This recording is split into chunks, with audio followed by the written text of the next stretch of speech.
Hello, in this video I'm going to be showing how you can download Davinci Resolve 18, and as you can see it's free. So first, you basically just want to click Windows, if you're on Windows computer of course, and then you're going to have to fill out all of this. Alright, so now you should end up with this screen. As you can see, it just downloaded, so now I'm just going to wait for about a minute. Alright, it looks like it's finished now. So basically what you can do is just, instead of opening the folder, just click show in folder here. So now as you can see, the folder is right here. Basically now you just right click on it and then you click extract all. Then you just click extract. And after waiting for a few seconds, you'll see that it comes up here.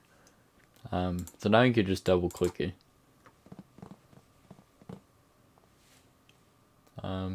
All this is installed already on my computer. It went really quick for me because, like I said, it's already installed.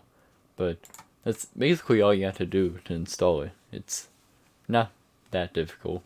But anyways, I hope you found this helpful, and thanks for watching.